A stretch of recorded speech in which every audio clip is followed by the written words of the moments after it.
Ramadan is the 9th month of the Muslim lunar calendar, during which Muslims fast from dawn all the way through until sunset without taking any food, any drink, and for those who are ill, including any medication throughout the daylight hours. It's wonderful that the Royal Pharmaceutical Society of Great Britain has taken up this campaign, and the MCP is very proud to support it in order to raise the awareness of the Muslim community that it is extremely important for them to take the medication on time without making any changes to the regime, and also to raise awareness amongst the community of pharmacists that they are in a position where they can advise Muslim patients and try and find alternative methods for them where they can take the medication and also fast, and where that's not possible, to recommend to the Muslim patients that their health takes priority over everything else.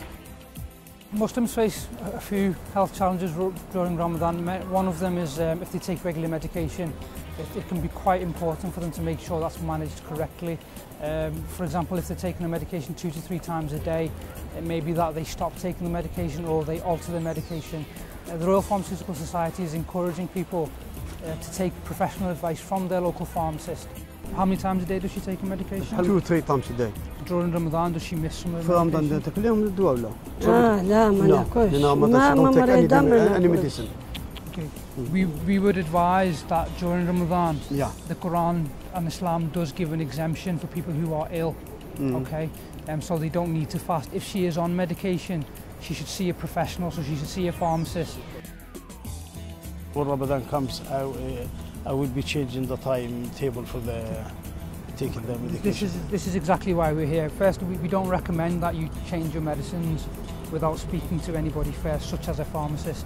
Because you're diabetic, we'd advise you to check your blood sugars more regularly during Ramadan to make sure they are still controlled.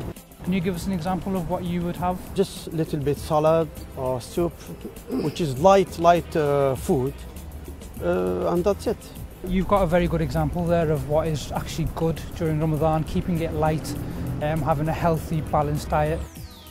In the iftar, I just lose control. I have samosas and bhajiyas, and anything goes really, because you're sort of fasting for so long, and then you sort of get down to eating.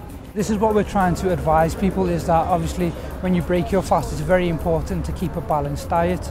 That would include, obviously, have your dates and your water. Water is very important all the way through.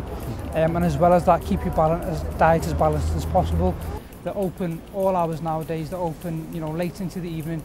You can go in with your mother. Thank you. Ask the advice, tell them what medication she's taking, and ask them if there's any alternatives so she can keep taking her medication. If anybody's taking a particular dosage regime of medicines, it's tailored to them for their condition.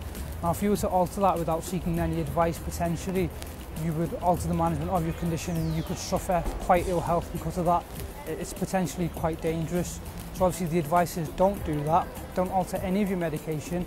Go and see your pharmacist and ask for advice before you decide to take any of those steps. Muslims fast, as the Quran says, to create an awareness of God's presence, to be more aware of His presence, to be pious, to be righteous, to stay away from wrong, and do as much good as is possible.